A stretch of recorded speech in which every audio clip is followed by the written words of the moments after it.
भांगे जाइथिबा विश्वास को पुनर्जीवित करिबारे स्वामी और स्त्री यत्नवान हेबा केते जरूरी। ऑप्शन ए दाम्पत्य जीवन को मजबूत करिबारे परस्परर विश्वास और भरोसा जितिबा जरूरी।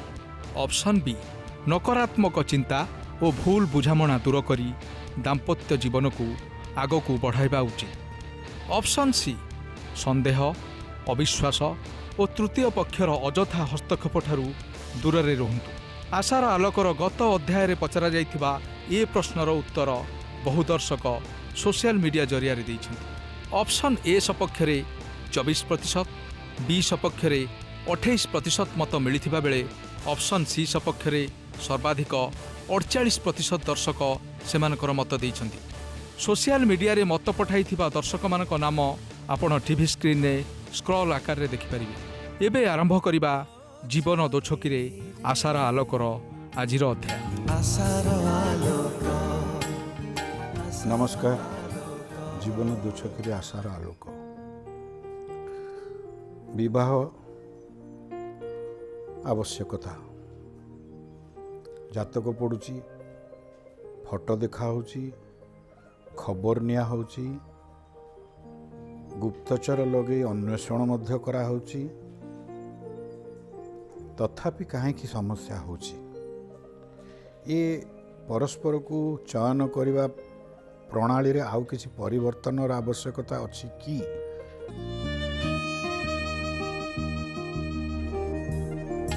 जो आखिरे लोह जगाए से आखि देखे सपन केबे पापर केबे क्षमार कहानी लेखे जीवन जीवन बेड़ार लुहार सागर केही जणे खोजी आने हस खुशी मुकुता अनेक जीवन दो छके रे आशार आलोक आशार आलोक। विवाह पूर्वर अवस्था एवं परर अवस्था भितर यथेष्ट पार्थक्य रहुची कि रीना मैडम ये ऊपर दीपद कहिबे बोली मु रिक्वेस्ट करछि। ना ना सेटा तो बहुत जगह देखु पिला माने मिसुचंती किछि दिन धरी से माने कथबार्ता होउचंती मिसिकी तांकर परस्परर तांकर जो नेचरटा भी जानिया ପାଇଁ चेष्टा करचंती किंतु बहुत जगह कौन हो किछि दिन पर गोटे परिस्थिति बाहागर पर जेतेबेले दी जण जाक दुईटी अलगा अलगा परिवेश रु जाई थांती पारिवारिक परिवेश कोट ना कोट निश्चित भाव में फरक रहे ता माने आहुरी अधिका समय आवश्यकता पड़ुची कि परस्पर को जानिबा को चिन्हिबा को नहीं नहीं परस्पर को जानला परे भी जेतेबेले से माने गोटे झियोटे गोटे पुअर परिवार भीतर को गला जेतेबेले निश्चित भाव में तार परिवार परिवेश जोटा झियर आ पुअर परिवेश भितर मध्य बहुत फरक माने रियल सेल हबा एवं स्टेज रे परफॉर्मेंस करबा दीटा जाक सबु बेले फरक अछि भिन्न निश्चित भाव में से माने निश्चित भाव रे। सुकांत तम मत कोन जेतेबेले अल्प समय पई देखा साक्षात हुए बा फोन रे कथावार्ता हुए सेतेबेले सब भल गुण गुड़ा सामने को समस्त देखांती तापर गोटे उन्मादना थाए एंजाइटी थाए। हां बिल्कुल सेतेबेले आउ जेहेतु रियलिटी रे से माने मिसंतिनी बा गोटे जगह रे दिन दिन धरी रहंतिनी तेणु निजर खराब गुण गुड़ा से परिप्रकाश हुए नहीं अल्परे कथा नहीं तेणु आहुरी सावधान हवा उचित। सार दीपद कहतु आम लाइफटा गोटे नई दुईटा एमाने जो स्वामी स्त्री दीज मिशुंट गोटे दीटा पात्र भासिकी जाऊँच से तरंग उठुची ये चली नई सुह चली से भितर निश्चय टकराव हम स्वाभाविक ता माने जहाँ जो बाट धरिले भी तू मैं हब झगड़ा झाटी हब आमर ये आशार आलोक चलवा कथा चलो। मैडम को रंग कथा पचारुले मैडम दुनिया रे एमती कौन पुरुष नहांती कला झील को काली झील को भल पाइबे अच्छी रंग संगे किसी कथा नहीं जितेबाला मिसी गला पुओटे झीटे जो मिशुंट स्वभाव तंकर स्वभाव नेचरटा को जदी भल लागिला ना सेटा तो बड़ कथा कहउचंदी किंतु बाछिला बेले आपण मानक गहण रे कथा पड़े रंग टिके मैला रंग टिके उच्चा रंग टिके नीचा ये कथाटी कौन ନାଇଁ ଏଇଟା ତ ଅଛି ସାଧାରଣ ମାନସିକତାରେ ଏଇଟା ଅଛି କିନ୍ତୁ ବହୁତ ଜାଗାରେ ଏବେ ଦେଖାଗଲାଣି ଯେ ସେଇଟା ଗୋଟେ ଟେମ୍ପରାରୀ ପିରିୟଡ଼ ପାଇଁ ଯଦିଓ ରଙ୍ଗଟା ଆସେ ସାମ୍ନାକୁ କିନ୍ତୁ ତାଙ୍କର ଅନ୍ୟ ଯେତେବେଳେ ଭଲ ଗୁଣ ଗୁଡ଼ାକ ବହୁତ ଭଲ ଶିକ୍ଷିତ ହେଇଥିବ ଭଲ ଝିଅଟେ ହେଇଥିବ ଭଲ ଗୁଣର ହେଇଥିବ ଭଲ ପରିବାରର ହେଇଥିବ ବା ଭଲ ତାର ସବୁ ନେଚର ଥିବ ସେ ଜାଗାରେ ବହୁ ଜାଗାରେ ବହୁତ ପୁଅ ପିଲାମାନେ ରଙ୍ଗକୁ ଗୁରୁତ୍ୱ ଦେଉନାହାନ୍ତି। ମୁଁ ତ କହିବି ଫର୍ଚୁନେଟଲି ମୁଁ ଏବେ ଯେଉଁ ଜେନେରେସନର ପିଲାମାନଙ୍କ ସହିତ ମିଶୁଛି କାରଣ ମୋ ଭାଇଙ୍କର ପୁଅ ମାନେ ଅଛନ୍ତି ସେମାନେ ଜଷ୍ଟ ବାହା ହେଇଛନ୍ତି ଏବଂ ଅନ୍ୟମାନଙ୍କୁ ମଧ୍ୟ ତାଙ୍କ ଜେନେରେସନ ଦେଖୁଛି ମୋ ଝିଅ ଏବଂ ସେମାନଙ୍କ ଭିତରେ ଏ କଳାଗରାର କୌଣସି ଇଏ ନାହିଁ ବର୍ତ୍ତମାନ ଜେନେରେସନରେ ସେଟା ମୁଁ କହିଲି ନା ଫର୍ଚୁନେଟଲି ବର୍ତ୍ତମାନ ଗୋଟେ ପୁଅ ପାଇଁ ଝିଅଟି କଳା ବା ଗୋରା ବହୁତ ମାନେ ରଖେ ନାହିଁ। ଇଏ ତାପରେ ଆଉ ଗୋଟେ ଶବ୍ଦ ବି ମୁଁ ମଝିରେ ମଝିରେ ମୋ କାନ ବି ଶୁଣୁଛି କଳା ଗୋରା କଳା ସାବନା ଭିତରେ ଗୋଟେ ଡସ୍କି ଇତ୍ୟାଦି ଆଜ୍ଞା କ'ଣ ଏ ଡସ୍କି କଥାଟା କ'ଣ ବା ମ୍ୟାଡ଼ାମ୍ କୁହନ୍ତୁ। ଡସ୍କି ହେଲା ମାନେ ଗହମ ରଙ୍ଗ ଏଟାକୁ କହୁଛନ୍ତି ବହୁତ ସୁନ୍ଦର କଲର ଯେଉଁଟାକି ଆଜିକାଲି ସବୁ ଆମେ ଯେଉଁ ପୃଥିବୀର ଯେଉଁ ସର୍ବଶ୍ରେଷ୍ଠ ସୁନ୍ଦରୀ ଯେତେବେଳେ ପୁରାଣରେ ବର୍ଣ୍ଣନା କରାହେଇଥିଲା ଯେ ଦ୍ରୌପଦୀ ହେଉଛନ୍ତି ପୃଥିବୀର ସର୍ବଶ୍ରେଷ୍ଠ ସୁନ୍ଦରୀ ଆଉ ତାଙ୍କର ସେଇ ଗହମ ରଙ୍ଗ ଥିଲା ଡସ୍କି। ଯାହା ହଉ ଏ ବର୍ତ୍ତମାନ ସମୟକୁ ନିଶ୍ଚିତ ଆମେ ଧନ୍ୟବାଦ ଦେବା।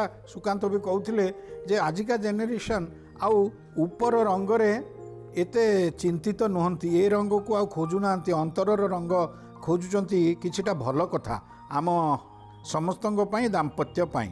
ହଉ ଦାମ୍ପତ୍ୟର ଆଜିର ଯେଉଁ କଥା ସୁକାନ୍ତଙ୍କ ହାତରେ ଆରମ୍ଭ ହେବ। ଧନ୍ୟବାଦ ମୀର ଭାଇ ଜୀବନ ଦୋଛକିରେ ଆଶାର ଆଲୋକରେ ଏ ମଞ୍ଚକୁ ଆପଣମାନଙ୍କୁ ସ୍ୱାଗତ କରୁଛି। ସୁକାନ୍ତ ଆଜ୍ଞା ଗୋଟେ କଥା ଏ ଦୁଇ ଜଣଙ୍କୁ ଦେଖିଲେ ମନ କ'ଣ କହୁଛି ମିଶିବେ ନା ଫେଡ଼ି ହେଇଯିବେ? ନିଶ୍ଚୟ ମିଶିବେ ମୀର ଭାଇ ଦିହିଙ୍କ ପାଇଁ ସବୁ କଥା ଭଲ ହଉ ଶେଷରେ ସେମାନଙ୍କୁ ମିଶାଇବା ପାଇଁ ସେମାନଙ୍କ ମନକୁ ଯୋଡ଼ିବା ପାଇଁ ଯେଉଁ ଚେଷ୍ଟା ଆମେ କରୁଛୁ ସେଇ ଚେଷ୍ଟାରେ ଯେଉଁମାନେ ସାମିଲ ଅଛନ୍ତି ସେମାନଙ୍କ ପରିଚୟ ମୁଁ ଦେବା ପାଇଁ ଚାହିଁବି। ମୁଁ ସୁକାନ୍ତ ମୋ ଡାହାଣ ପାଖରେ ଅଛନ୍ତି ସମ୍ମାନାସ୍ପଦ ଅବସରପ୍ରାପ୍ତ ବିଚାରପତି ଶ୍ରୀଯୁକ୍ତ ଜଗଜ୍ଜୀବନ ପାତ୍ର ମୋ ବାଁ ପଟେ ଅଛନ୍ତି ଡକ୍ଟର ରୀନା ରାଉତରାୟ ସମାଜସେବୀ ଆମ ସହିତ ଅଛନ୍ତି ରଶ୍ମିତା ରାଣା ଫ୍ୟାମିଲି କାଉନସିଲର ଯମୁନା ସାହୁ ଏବଂ ରମାକାନ୍ତ ସାହୁ ଯମୁନା ସାହୁଙ୍କ ସହିତ ତାଙ୍କ ବାପା ପୁରୁଷୋତ୍ତମ ସାହୁ ମଧ୍ୟ ଅଛନ୍ତି। ଆଗ ପଚରା ଯାଉ ପ୍ରେମ କେମିତି ହେଲା ଆଗ ମିଶିଲେ ଭଲ କଥାରୁ ଯିବା ପାଇଁ ଚେଷ୍ଟା କରିବା। ବିଲକୁଲ ମୀର ଭାଇ ତା ପୂର୍ବରୁ ତାଙ୍କ ସମ୍ପର୍କରେ ଆମେ ଗୋଟେ ଛୋଟିଆ ଅଡ଼ିଓ ଭିଜୁଆଲ ମଧ୍ୟ ଦେଖିବା ଟିକେ ଜାଣିବା ସେମାନଙ୍କ ବିଷୟରେ। ଯମୁନା ସାହୁ ବୟସ 22 ବାପା ପୁରୁଷୋତ୍ତମ ସାହୁ ଘର ନଛିବନ୍ଧା ତିହିଡ଼ି ଜିଲ୍ଲା ଭଦ୍ରକ ବିବାହ ବର୍ଷ 2019 ରମାକାନ୍ତ ସାହୁ ବୟସ 27 ବାପା ଗିରିଧାରୀ ସାହୁ ଘର ବନ୍ଧିଣା ସାହି ମୋଟୁ ଚାନ୍ଦବାଲି ଜିଲ୍ଲା ଭଦ୍ରକ ପେଶା ବ୍ୟବସାୟ। ମୁଁ ଶ୍ୟାମଳ ରଙ୍ଗର ବୋହୂ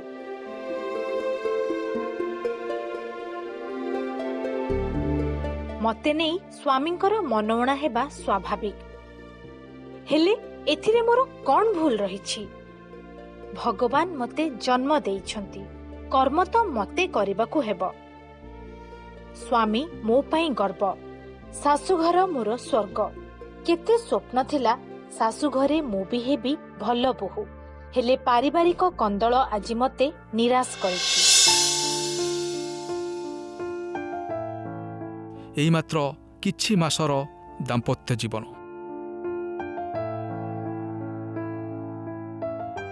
ଘର ସଂସାରର ପ୍ରଥମ ସୋପାନରୁ ହିଁ ଜଟିଳ ପରିସ୍ଥିତି।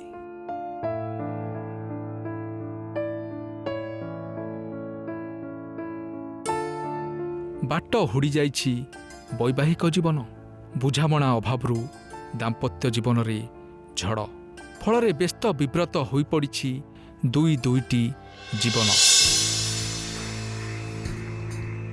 ଜୀବନ ଦୋଛକିରେ ଆଶାର ଆଲୋକ ଦେଖିବା ଯମୁନା ଓ ରମାକାନ୍ତଙ୍କ ଦାମ୍ପତ୍ୟ ଜୀବନ ଆଜି କି ମୋଡ଼ ନେଉଛି।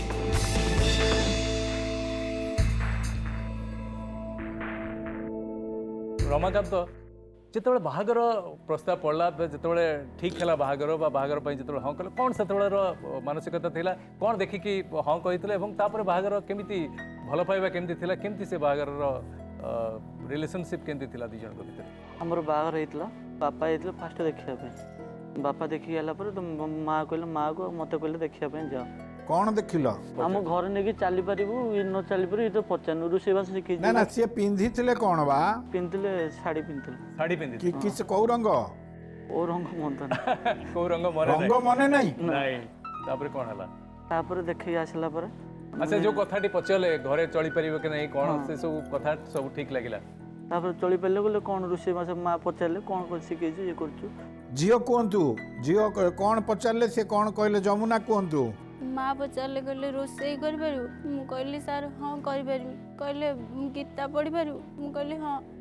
ତାପରେ କହିଲେ ମୋ ବଡ଼ ବୋଉ ହୋଟେଲରେ ଖାଉଛି ତୁ ତା ଭଳିଆ ହେଇକି ଅଲଗା ଚଳିବୁନି।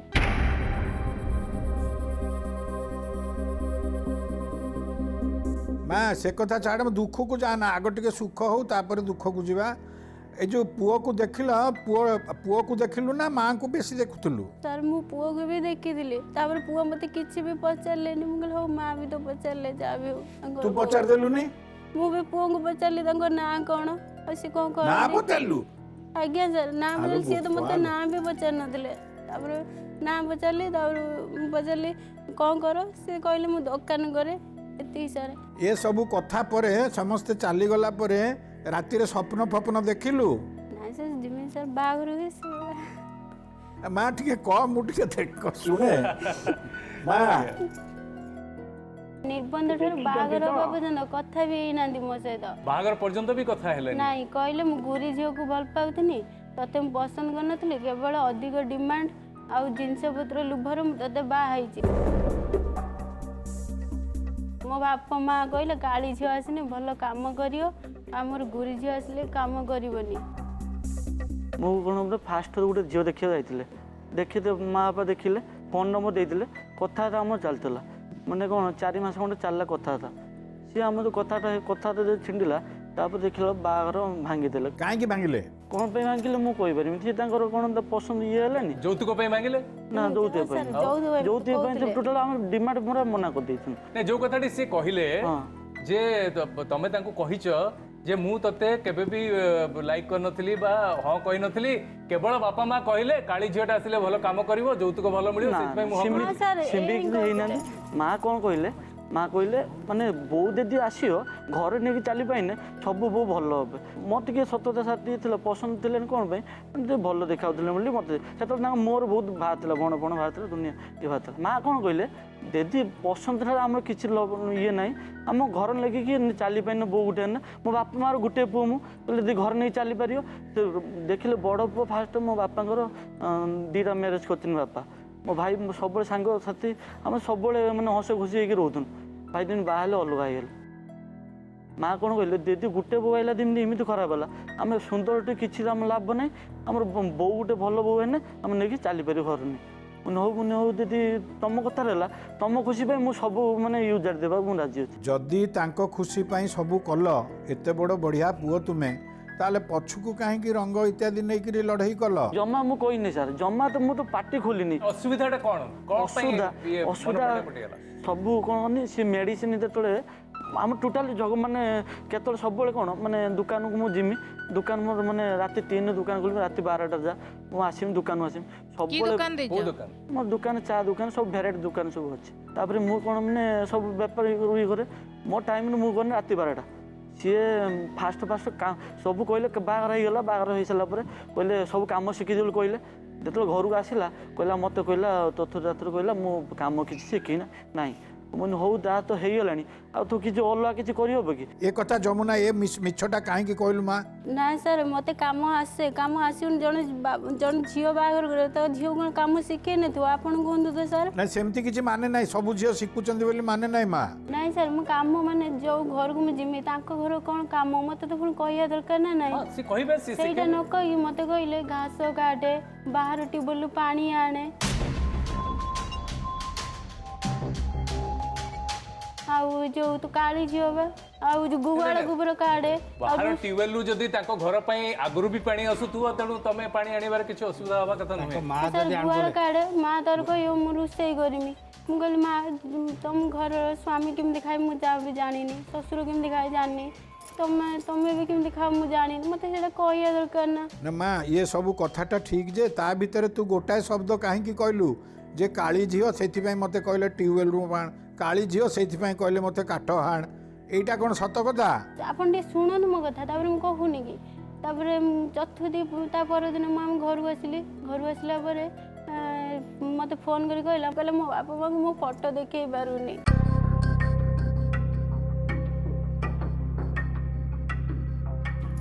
ମୋ ବାପା ମାଙ୍କୁ ମାନେ ତାଙ୍କ ବାପା ମାଙ୍କୁ ନାଇଁ, ତ ସାଙ୍ଗସାଥି ମୋ ମାନେ ସାଙ୍ଗସାଥି ମାନଙ୍କୁ ଫଟୋ ଦେଖେଇ ପାରୁନି। ମୋ ବାପା ମୋତେ ବାନ୍ଧିଦେଲେ। ମୁଁ ଗୋଟେ ଗୁରା ଝିଅକୁ ଭଲ ପାଉଥିଲି ଭଦ୍ରକର।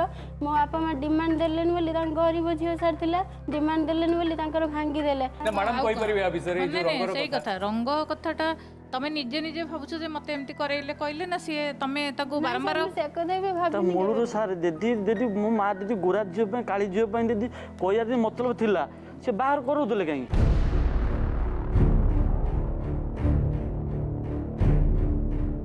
ନା ନା, ସିଏ ତମ ବୋଉ ପରା କହିଲେ ଯେ ମୁଁ କାଳି ଝିଅକୁ ଏଇଥିପାଇଁ ବାହା କରିବି, ସେ ବୋଲ ମାନିବ, ସେ ସବୁ କାମ ଦାମ କରିବ। ସେଟା ମିଛ କଥା ଟୋଟାଲ। ନାଇଁ ସାର୍, ମିଛ କଥା ନାଇଁ, ସତ କଥା ସାର୍। ବାହାଘର ତ ମୋ ସାଙ୍ଗମାନେ ଆସିଥିଲେ ନା, ମୁଁ ପୁଣି ଦେଖେଇ ପାରୁନି କ'ଣ? ପୁରା ତ ଆଲବମ୍ ଟୋଟାଲ ହେଲା, ଟୋଟାଲ ବସେଇକି ମୋ ସାଙ୍ଗମାନଙ୍କୁ ଦେଖେଇନି, ସବୁ ଦେଖେଇ ସାରିଲା ପରେ ବି ମୋ ସାଙ୍ଗମାନେ ଗଲା ମୋ ସାଙ୍ଗମାନେ କହିଲେ ଯଦି ବାହାଘର ତ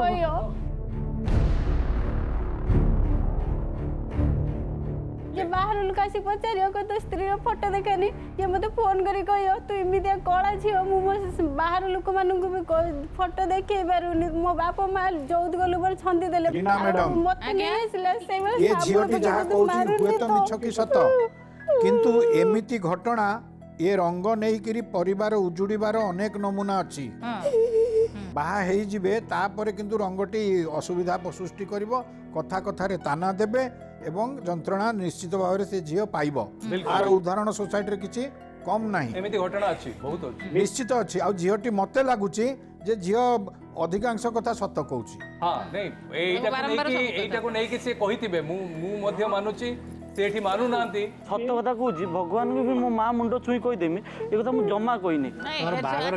ରମାକାନ୍ତ ବାହାହେଲେ ବର୍ଷେ ମାନେ 4 ମାସ ହେଇଛି, ଏତେ ଝମିଲା ଏତିକି କଥା ହୁଏ ନା କେବେ? ତମେ ଶାଶୁରୁ ଯାଇକି ନେଇକି ଯାଇଛ ତମ ଘରୁ ତମ ସ୍ତ୍ରୀକୁ? ବୁଲେଇବାକୁ ନେଇଛି, ସବୁଆଡେ ନେଇଛି, ମାନେ ପୁରୀ ବି ନେନି, ବୁଲେଇବାକୁ ନେନି, ସବୁଆଡେ ପୁରୀ ଯାଇଛ? ନାଇଁ ସାର୍, ସେଇଟା ମୋ ବାପାଙ୍କ ତରଫରୁ ଯାଇଥିଲି, ତାଙ୍କୁ କହିଲି ତରଫରୁ ମାନେ 2 ଜଣ ଯାକ ଯାଇଛ ନା ନାଇଁ?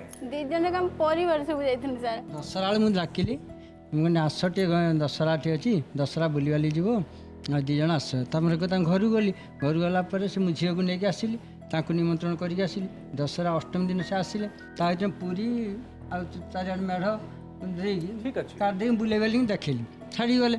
ତା ଭିତରେ ତାଙ୍କର ମନର ସେ ଯେତେବେଳେ ବୁଲୁଥିଲେ ସାଙ୍ଗରେ ଥିଲେ, ସେତେବେଳେ କ'ଣ ସେ ତାଙ୍କ ପାଖରେ ଥିଲେ ନା ସିଏ ଆଗରେ ଥିଲେ, ଇଏ ମାଇଲେ ଦୂରେ ପଛରେ ଥିଲେ? ନାଇଁ ବଡ଼ ଝିଅ ବଡ଼ ଝିଅ ଯାଇଥିଲେ, ଇଏ ବି ଯାଇଥିଲେ, ସିଏ ବି ଯାଇଥିଲେ। ତାଙ୍କୁ ଗୋଟେ କାର୍ କରି ବିଦା କଲି, ତମେ ଯାଅ ବୁଲିବାଲି ଆସ। ସେ 2 ଜଣ ସାଙ୍ଗ ହେଇକି ବୁଲୁଥିଲେ ତ? ମୋ କହିବା କଥା ହଉଛି ସେଇଟା। ଏମାନେ ମାଟି କଞ୍ଚା ମାଟି ଅଛନ୍ତି, ଆଜ୍ଞା କଇଁଥା ହେଇନାହାନ୍ତି, ଆଜ୍ଞା ତେଣୁ ବହୁତ ବାଟକୁ କଥା ଯାଇନାହିଁ, ନେଡ଼ି ଗୁଡ଼ କହୁଣୀ କି ବୋହି ନାହିଁ। ତେଣୁ ରମାକାନ୍ତ, ଏ ମଞ୍ଚ ତମକୁ ମିଳିଛି, ଭଗବାନ ତମକୁ ପଠେଇଛନ୍ତି, କଥା କିଛି ସତ ମାନିଯାଅ। ଛୋଟ ଝିଅଟିଏ, ଜୀବନ ଆରମ୍ଭ ହେଇଛି, ଏଇଠି ମାନିଯିବା, ଏଇଠି ମନ ଭିତରେ ଯାହା ଭୁଲ ଭଟକା ହେଇଛି ଆମ ଉପରକୁ ପକେଇଦେବା, ଆମେ ଡଷ୍ଟବିନ୍ ଆମକୁ ଦିଅ, ଆଉ ନିଜେ ସଫା ହେଇକି ମିଶିଯାଅ। ଏମାନେ ବହୁତ ମାନେ ତାଙ୍କର ମ୍ୟାରେଜଟା ବହୁତ ଦିନ ହେଇନି, ସେମାନେ ସମୟ ଦେଖିନାହାନ୍ତି, ମଧ୍ୟ ସଂସାର ବି ଦେଖିନାହାନ୍ତି, ଦାୟିତ୍ୱ କ'ଣ ଜାଣିନାହାନ୍ତି, ଦାୟିତ୍ୱ ବି କ'ଣ ଜାଣିନାହାନ୍ତି, ସ୍ୱାମୀ ସ୍ତ୍ରୀ ଭିତରେ ଥିବା ଦାୟିତ୍ୱଟା। ତେଣୁ ସେମାନେ ନିଜକୁ ସଜାଡ଼ି ଯିବା କଥା, ତାଙ୍କର ନିଜର ଯେଉଁ ଭୁଲଟା ରହିଛି। ରମାକାନ୍ତ, କୁହନ୍ତୁ।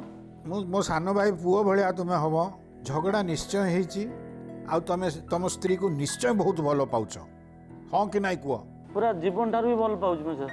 ଭଲ ପାଉଛ, ଏବଂ କିଛି ବାଟ ଏପଟ ସେପଟ ହେଇଛି। ନା ନା ସାର୍, ଶୁଣନ୍ତୁ, ଇଏ ଜମିଲା ଏଟା କିଛି ନାହିଁ, ଏଟା ମାନେ ମେଟର ଏଠି ଧୁଆ ହେଇଛି, ଏ କଥାର ମେଟର ଏଠି ମାନେ କଳା ଝିଅ କତରୁ ଏଟା ଟୋଟାଲ ମେଟର ନୁହଁ। ତାଙ୍କ କଥାକୁ ଯିବା, ଏଇଟା ଯେହେତୁ ସିଏ ନିଜେ କହୁଛନ୍ତି ଏଇ ଯୋଉ କଳା ରଙ୍ଗଟା ଗୋଟେ ମ୍ୟାଟର ନୁହେଁ, କୋଉଟା ମ୍ୟାଟର ଅଛି ଆମେ ନିଶ୍ଚୟ ତାଙ୍କଠୁ ଶୁଣିବା। କୋଉଠି ଅଛି ରମାକାନ୍ତ, ଟିକେ ଖୋଲିକି କହିବା ପାଇଁ? ଶୁଣନ୍ତୁ ସାର୍, ମାନେ ଇଏ ମାନେ କଳା ମେଟର କିଛି ନାହିଁ, ମାନେ କିଛି ଭଲ ରହିବାର ମାନେ କିଛି ତାର ଅସୁବିଧା ମୁଁ କରିଛି, କିଛି ଇଏ କରିବାର। ସବୁବେଳେ ମୁଁ ଦୋକାନରୁ ଯେତେବେଳେ ଯିମି, ମୁଁ ଆସିଲା ପରେ ସବୁବେଳେ ମାନେ ମୋ ପାଖରେ କାଉଁ କାଉଁ କାଉଁ କାଉଁ ରାଉ ରାଉ ହବାର,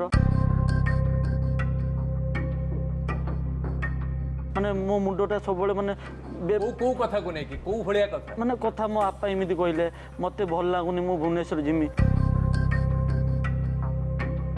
ମାନେ ମୋତେ ଏଠି ମାନେ ଭଲ ଲାଗୁନି ମୋତେ ସବୁ ମାନେ ଏଠି ମାନେ ରଖିଲା ବେଳକୁ ମୁଁ ପଢ଼ିମି ଇଏ କରିମି ମ୍ୟାଡ଼ାମ ରୀନା ମ୍ୟାଡ଼ାମ ଏ ଯୋଉ କାଉଁ କାଉଁ ରାଉଁ ରାଉଁ କଥାଟା ଆପଣ ମାନେ ଏଇଠି ଟିକେ କହିଦିଅନ୍ତୁ ରୀନା ମ୍ୟାଡ଼ାମ। ନା ନା ସେଇଟା ଆପଣ ପ୍ରଥମରୁ କହିଲେ ଦି ଜଣ ଯାକ ଯୋଉ କଞ୍ଚା ମାନେ ମାଟିର ଲୋକ ଛୋଟ ପିଲା ସେ ଝିଅ ବି ଛୋଟ ଏମାନଙ୍କର ମ୍ୟାଚୁରିଟି ଆସିନି ନ୍ୟାଚୁରାଲି ଇଏ ଯୋଉ ବହୁତ ସମୟ ଧରି ବାହାରେ ରହୁଥିବ ସେ ତାର ଏକ୍ସପେକ୍ଟେସନ ଥିବ ସେ ଆସିଲା ବେଳେ ଟିକେ କହୁଥିବ ଏୟା ବିରକ୍ତ ହଉଥିବ ଯେ ମୁଁ ପଢ଼ିବି ମୋତେ ଏଠି ଭଲ ଲାଗୁନି ଏଇଟାରେ ରମାକାନ୍ତ ବାବୁ ଟିକେ ତାକୁ ବି ବୁଝେଇବାର ଅଛି ତମର ବି ଯେହେତୁ ସ୍ୱାମୀ ବାହାରୁ ଖଟିକି ଆସୁଛନ୍ତି ସେ ସମୟରେ ବି ତମର ବି ଟିକେ ଧୈର୍ଯ୍ୟର ସହିତ ତାକୁ ଏଇଟା କଥା ନୁହଁ ମାଆଙ୍କର ଗୋଡ଼ ଘଷି ଦଉଥିବି ମା କହିବ ମୋ ପୁଅ ଗୋଟେ ଗୁରୁ ଝିଅକୁ ବାହା ହେଇଥାନ୍ତା ଏ କାଳି କୁଜି କେମ୍ପି ଝିଅକୁ ବାହା ହେଇଛି ମୋ ପୁଅକୁ ମୁଁ 4-4ଟା ବୋଉ ଆଣିବି ତତେ ଅଚିନାରେ ଚିଆଁ ଦେଇଦେବି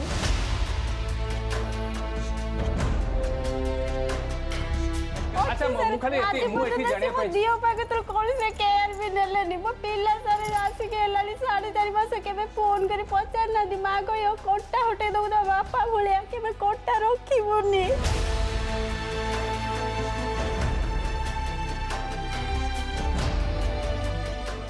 तो बापा जेमते स्त्री छुआ को बाहर कर देइतिला मते बाहाई पइला ना हमर कोन करियो पॉलिसी 4-5 मास जेल जेबु तो पळेबु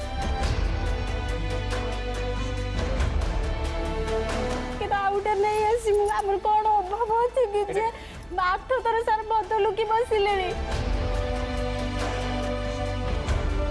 बंधुबासी आसी कहे पेट पिला अच्छी नात मारिकी मारिदमु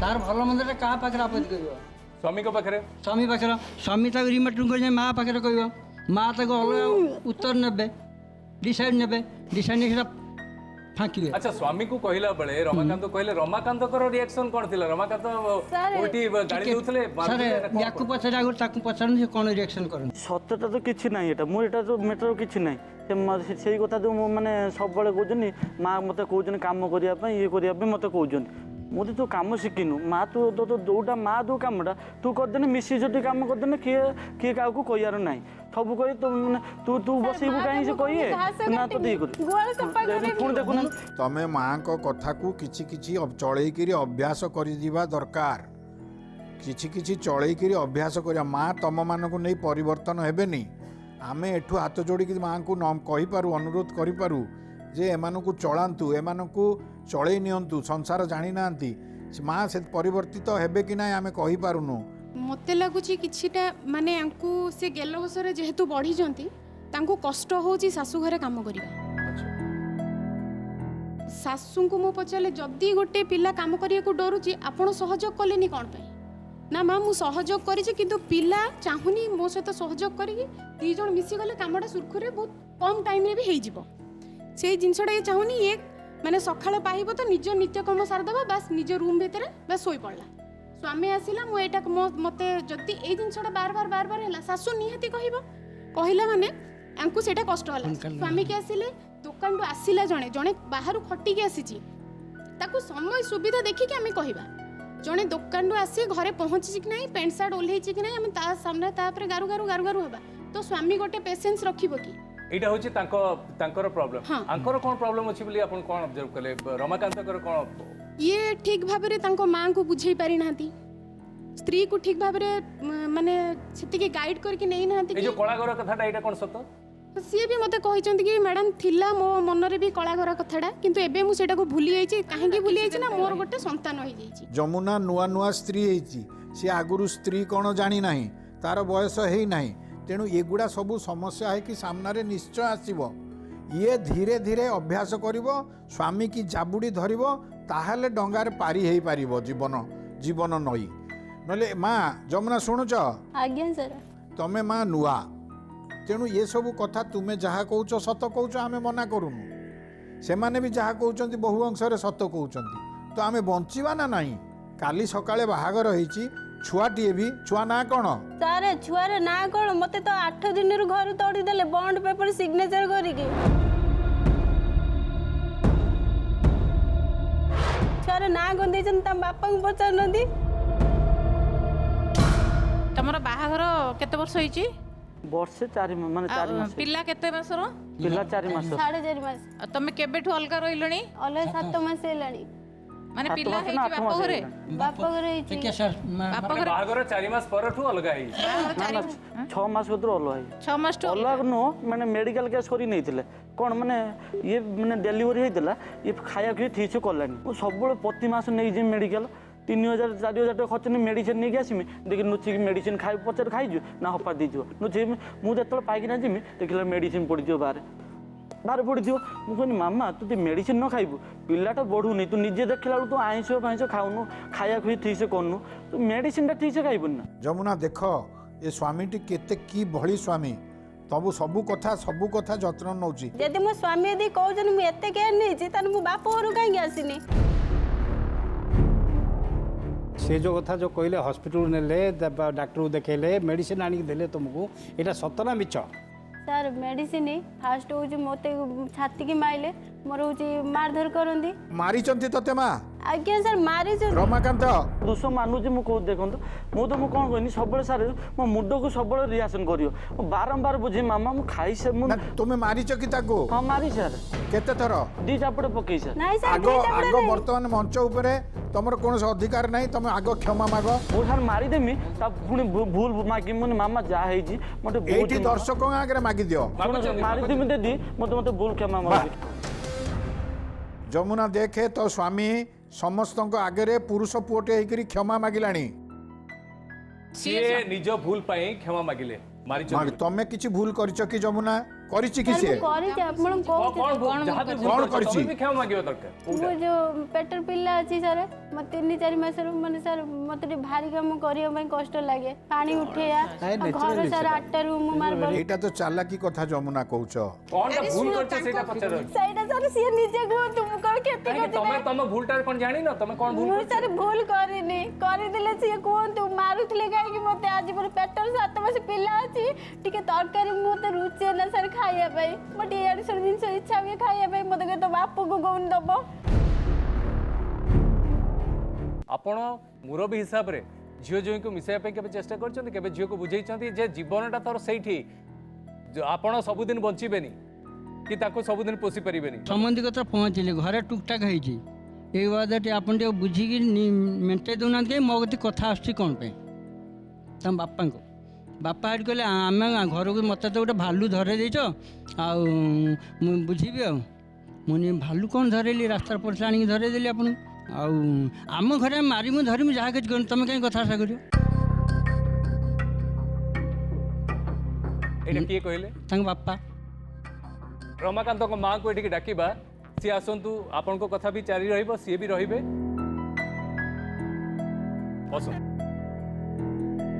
ଆପଣ ଯୋଉ କଥାଟି କହୁଥିଲେ ଯେ ସିଏ କହିଲେ ତାଙ୍କ ମାନେ ଆପଣଙ୍କ ଝିଅଙ୍କ ଶ୍ୱଶୁର କହିଲେ ଆମେ ତାଙ୍କୁ ମାରଧର କରୁ ଯାହା ବି କରୁ ତମେ କାହିଁ କଥାର କଥା କହିବ? ସକାଳେ ସମ୍ବନ୍ଧୀ ଅଛନ୍ତି ମୁଁ କୁହନ୍ତୁ ତାଙ୍କ ବଡ଼ ଭାଇ ଆସିଲେ ମୁଁ ଗଲି ବସିକି କଥାଟା ଭାଙ୍ଗିଦେଲୁ ଯେ ଆଉ କେବେ ଇଏ ଝିଅ ତାର ଭୁଲ କଲା ପୁଅ ଭୁଲ କଲା ବା ଯିଏ ଯାହା ଭୁଲ କଲା ସେ କଥାଟା ସେ ସେଇଠି ତାଙ୍କ ବଡ଼ ଭାଇ ଭାଙ୍ଗିଦେଲେ ମୁଁ ପଳେଇଗଲି। ତାର ରିମାର୍କିଂ କଲା ପରେ ଶାଶୁ ଶ୍ୱଶୁର ଆଉ କିଛି ପ୍ରୟୋଗ କଲେନି ଯାହାଫଳରେ ପୁଅ ମାଧ୍ୟମ ସେ ଯେଉଁଟା ସିଏ କରୁଥିଲେ ସେଇଟା ପୁଅ ମାଧ୍ୟମରେ ପ୍ରୟୋଗ କଲେ। ବାଡ଼େଇଲେ? ହଁ ବାଡ଼େଇଛନ୍ତି। ମା କହିବେ ମୋ ପୁଅ ତତେ ପଲଙ୍କରେ ବାଡ଼େଇଲା ଶାବୁଳ ପକେଇ ମାରୁନି ତ ତା ବାପା ଭଳିଆ।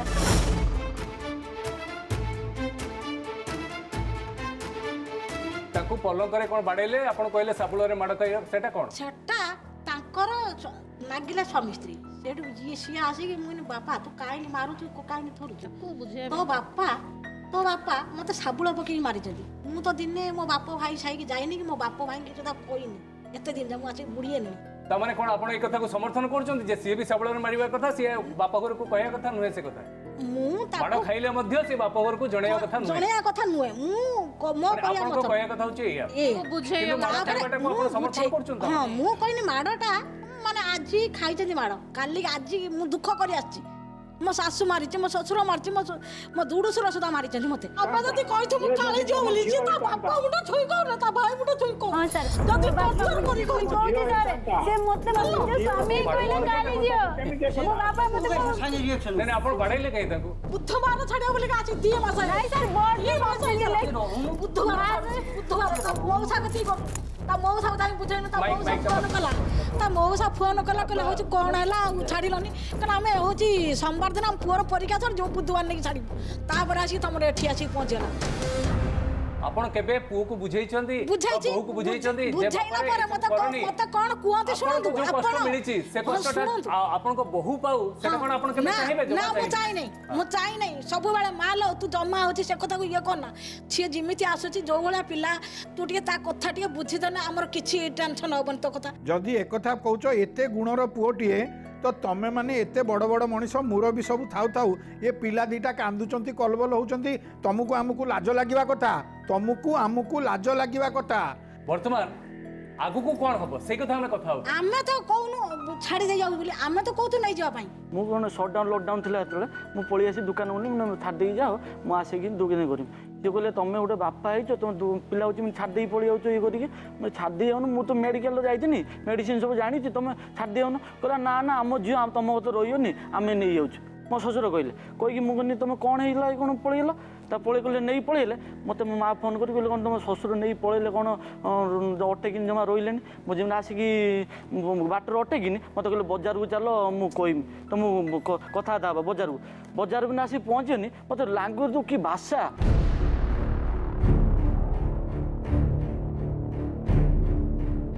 କଥା ତ ସାର୍ ସେଠି ନାହିଁ କି ସେତିକି ନାହିଁ, ଆଜି ପର୍ଯ୍ୟନ୍ତ ମୋ ପେଟରେ ସେ ଛୁଆକୁ କହିବ, ସେ ଛୁଆକୁ କହିବ ଭିଣେଇ ଛୁଆ।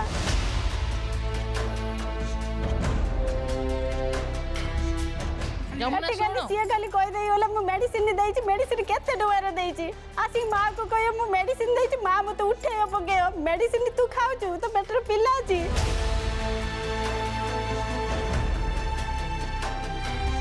କହିବା କଥା କ'ଣ, ସବୁ ଗୁଣର ଖାଇବାକୁ ଦେବେ, ଯେମିତି ଗୋଟେ କୁକୁରକୁ ଖାଇବାକୁ ଦେବା, ଆଉ ଜଣେ ଡାଙ୍ଗ ଧରି ପିଠି ଉଠେଇଯିବ,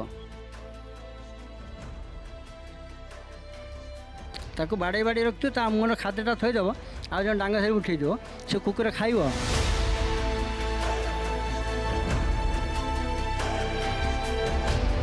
ଆପଣ କୁହନ୍ତୁ, ଦିପାର କୁକୁର ଖାଇଥିବ, ପୁଣି ତା ସାମ୍ନା ଖାଦ୍ୟ ଥୁଆ ହେବ, ସେ କୁକୁର ଖାଇବ? ମୁଁ ଏଠୁ ଏଡ଼େ ବଡ଼ ପାର୍ଟିରେ ଚିତ୍କାର କରି କହୁଛି, ଯମୁନା ବିଲକୁଲ ଯମୁନା ଟର୍ଚର ହେଇଛି ହେଇଛି ହେଇଛି। ଏ ପିଲାମାନେ କ'ଣ କହିବେ? ପିଲାମାନେ ତ ଗପ କହିବେ, ପିଲାମାନେ ଗପ କହିବେ। ଯଦି ଆମର ଗପ ଶୁଣିବା ତାହେଲେ ଶୁଣିବା, ଯଦି ବାଟ ଖୋଜିବା ତାହେଲେ ମୁରବୀ ମାନେ ଆମକୁ ବୁଦ୍ଧି ଦିଅନ୍ତୁ କ'ଣ କରିବା। ଯୋଉ କଥାଟି ଭିଡିଓ ପଚାରିଲେ ଆମେ ବି ସମସ୍ତେ ପଚାରୁଛୁ, ବାଟ କ'ଣ ଅଛି କୁହନ୍ତୁ, କ'ଣ ହେଇଛି? ସେଟା ତ ହେଇଛି, ଆମେ ମାନୁଛୁ, ଏବଂ ଯମୁନା ଉପରେ ଟର୍ଚର ହେଇଛି ସେ କଥା ମଧ୍ୟ ସ୍ୱୀକାର ଆମେ କରୁଛୁ, ଏବଂ ଭୁଲ ସିଏ ରମାକାନ୍ତ କରିଛନ୍ତି, ସିଏ କ୍ଷମା ମାଗିଛନ୍ତି, ତା ପାଇଁ ଆହୁରି ମଧ୍ୟ କ୍ଷମା ମାଗିବେ। जो जो भूल करछंती, ये जो भूल करछंती ता पई मध्ये जमुना क्षमा मागिबे। ना या भूलटा मत सुनंतु दी पटरो भूल अछि, बापा माँ हिसाब रे मुरबी हिसाब रे से भूल को सब भूली क्षमा करी आगु को केमती बाट पड़ेबा से बाट यार तीन थर मु आठे जे गुरुतल पड़े संबंधी को कहि ए रकम संबंधी मोर भूल हेछि जा हेछि मोर भूल हेछि तुम पिला मानु को संगर खेलोनी तुम स्वामी मत तम पुओ रात दे कयो पुओ को तमे तोर को ना मु तोर को भगवान दिन सत भगवान ना एते लोक का कर सम्मान कर से कि धरना तुम धरना सब खाली बाबा जते एकडी नथि मत खाली पळे जी बाबा नाही दरकार नहीं मु सासु गयो आगरे ना ना आगरे आसी गाड़ी देला पर एक्टिंग कर किने कहले जियो गाड़ी हम छाड़ दे उपेन सर का को मत तू का सब बळे एंटर भाई करले सब नहीं सर मते रुसे कले घास कटै जंदी ए जो संपर्क रे घास कटै जंदी सर सबटा रु घास कटला घास कटला बहुत दिन तू तो बा के गलु बसडा घास कोड आसला माउसी कोयो एडी एते समझा कर कोड घास आइला कोयो मु जद रेकॉर्डिंग एठी न सुने मी निस्ता मां सुनु मु तते कहूची तू सुना मां मो कथे सुनो मु जिनु जे तुम बुआ की मत नहीं दीदा हां मोर नहीं जाउदिना मोरी ना मु कहू जमुना पूरा शुभुची जेतिकी सारांश शुभुची मु 100% कहूची जोर देकरी कहूची निश्चित ए झीटी କଷ୍ଟ ପାଇଛି ପାଇଛି ପାଇଛି। ସେ କିଏ ଭାଇ?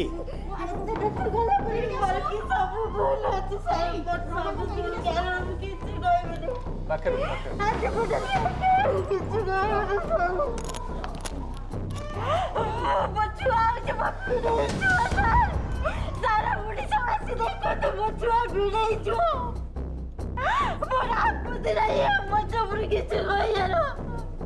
ମୋ ସ୍ୱାମୀ ଯାହା କହୁଛନ୍ତି ସତ ସାର୍, ଏ ମତେ ଶୁଣୁ ସାର୍, ମୁଁ ନା ମିଶେଇ ଝିଅଟା।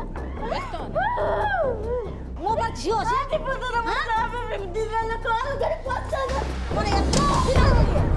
এটা দেখো এইমিটা দিলে এইমিটা সবବେଳେ এইমিটা সবବେଳେ ଏବେ ଦେଖ ଭାଇ ଆସୁଛନ୍ତି ନେଇଯିବେ, ଭାଇ ଆସୁଛନ୍ତି ନେଇଯିବେ। ଆରେ କିଏ କ'ଣ?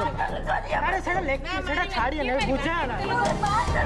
ଆରେ ସେ ଭୁଲ, ଆରେ ସେ ଭୁଲ ବୁଝିଗଲା, ଏଟା ଭୁଲ ମାନିଲେ କାଞ୍ଚି କ'ଣ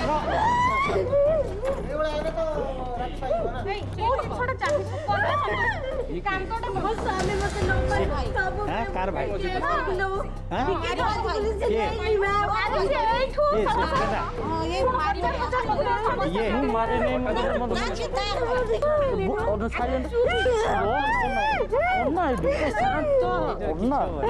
ସ୍ୱାମୀ ମାମଲା ସେମାନେ ତାଙ୍କର ନିଜ ଭିତରେ ସେଟାକୁ ସମାଧାନ କରିବେ ନା ଆପଣ ରମାକାନ୍ତ ମାଙ୍କୁ ମୁଁ କହିବି ନା ଆପଣ ସେଥିରେ ଦଖଲ ଦେବେ ନା ଯମୁନାଙ୍କ ବାପାଙ୍କୁ ମୁଁ ଏଠି ଅନୁରୋଧ କରିବି ସିଏ ତା କଥାରେ ମୁଣ୍ଡ ଖେଳେଇବେ ବା ପ୍ରତି କଥାରେ ସିଏ ସେଥିରେ ସେ ଦି ଜଣଙ୍କୁ ଯଦି ଛାଡ଼ି ଦିଆଯିବ ଆମକୁ ଲାଗୁଛି कि ସେମାନେ ନିଶ୍ଚିତ ରୂପେ ଗୋଟେ ଭଲ ସଂସାରଟେ କରିବେ ସ୍ୱାମୀ ସ୍ତ୍ରୀ ହିସାବରେ ଭଲ ଚଳିବେ। ତାଙ୍କ ଲାଇଫକୁ ସେମାନଙ୍କୁ ବିତେଇବା ପାଇଁ ଦିଅନ୍ତୁ, ଯାହା ବି ତାଙ୍କ ଲାଇଫରେ ଆସୁଛି ତାଙ୍କୁ ଷ୍ଟ୍ରଗଲ କରିବାକୁ ଦେଲେ ଅଟୋମେଟିକ ସମସ୍ୟାର ସମାଧାନ। ନା ଆମେ ହଜାରେ ହଜାରେ ଏପିସୋଡରେ ହଜାରେ ସ୍ୱାମୀକି ଦେଖିଛୁ ଯେ ଏବଂ ମୁରବୀମାନଙ୍କୁ ସବୁବେଳେ ଅନୁରୋଧ କରିଛୁ ଆପଣମାନେ ଦୂରରୁ ୱାଚ୍ କରନ୍ତୁ, ଦୂରରୁ ଦେଖନ୍ତୁ, ନଜର ରଖନ୍ତୁ, କେଉଁଠି ଭୁଲ ହେଲା କେଉଁଠି ଠିକ୍ ହେଲା।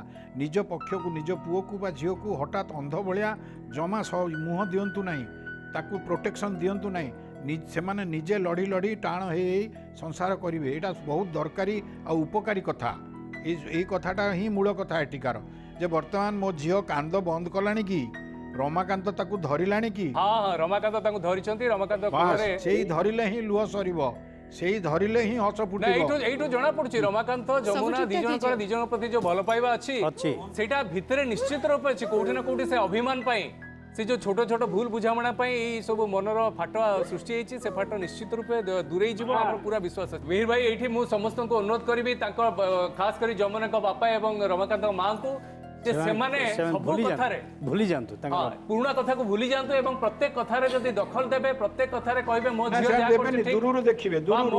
मो पुओ जहाँ कर ठीक मो झील जहाँ कहूँ ठीक ताहले ये समाधान हम ना समस्या बढ़ी बढ़ी चलो।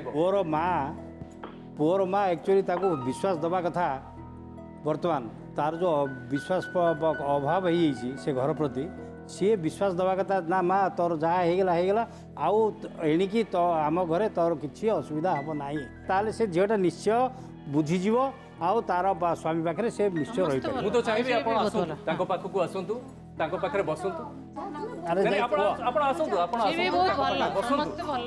मुंडे टे हाथ था ये पाखरे बसतु पाखरे बस पाखरे बस पाखरे बस कोड़े नहीं देखो आपण मानकर भूल अच्छी भी किसी भूल अच्छी से भूल गुड़ा को आम डिस्कस करबानी आम जमा कथा हबानी आम पुराणा कथा पूरा भूली जावा मैडम जमुना एठू जीवे बढ़िया कथाटे आम रमाकांत माँ बढ़िया कथा एठू से घर को जीवे झीर भाई को आम डाकिबा से बुझा तो देख पुराना कथा भूल जा अब जी आगु कौन हो देख देख सब मेंटी जो कहीं पुराना कथा भाई सब कहूँ सब पुराना कथा भाव ने कौन आगु भाई नई जो बस बस लक्ष लक्ष दर्शक देखुं मौसी झील भली कहे ये मो झील आज एवं तार सब सुख दुख आम देखिबार दायित्व नेलु कहतु पुराणा कथा तार कौन धरब ना पुराणा कथा उठब ना बर्तमान रमाकांत कहे आउ जमुना कहे आ कहीं कहे रमाकांत जमुना को धर हाथ धर कह जहाँ नुआ कर जीवन बढ़ बस जमुना कहि दियो मो स्वामी मोर संपूर्ण दायित्व नब भल भल केयर एबे कहले आउ पुनी कोन एबे तमे कुह जे मु मध्य भलो स्त्री भलो बहु एई देखैबी सर मु भल स्त्री और भल बहु भी देखि बस बढ़िया बढ़िया बढ़िया जमुना आज्ञा ए जमुना शुणु एमती क आई लव यू कहलु सर आई लव यू अरे स्वामी को कहबो आई लव यू अरे नहीं नहीं मते कह ना मु कहीं शुणी ना अरे अरे हस हलानी मिठा फुलमाला नहीं केसो नहीं केसो नहीं केसो आई लव यू बढ़िया बढ़िया रमाकांत ଯମୁନା ସାହୁ ଆଇ ଲଭ୍ ଅଧିକ ଆସ ଏଇଟା ଗୋଟେ ହସଟା ଯୋଉ ଆସିଲା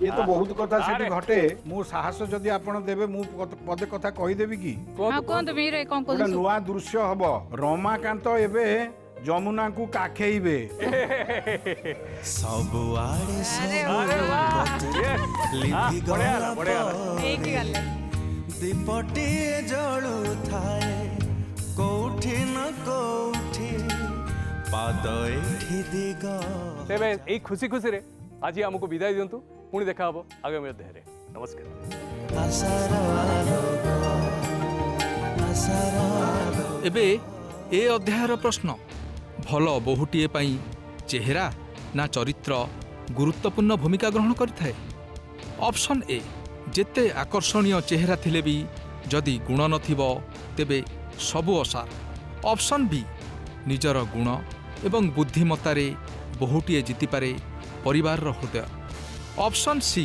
କେବଳ ଚେହେରା ନୁହେଁ ଚରିତ୍ରବାନ ବୋହୂ ଦୂର କରିପାରେ ପାରିବାରିକ ଦ୍ୱନ୍ଦ୍ୱ ଏ ପ୍ରଶ୍ନର ଉତ୍ତର ଆମକୁ ଇମେଲ୍ ଜରିଆରେ ପଠାଇ ପାରିବେ ଆମ ଇମେଲ୍ ଠିକଣା ଆଶାର ଆଲୋକ @odishatv.in ମାଧ୍ୟମରେ ଆପଣ ଉତ୍ତର ପଠାଇ ପାରିବେ ଆଶାର ଆଲୋକ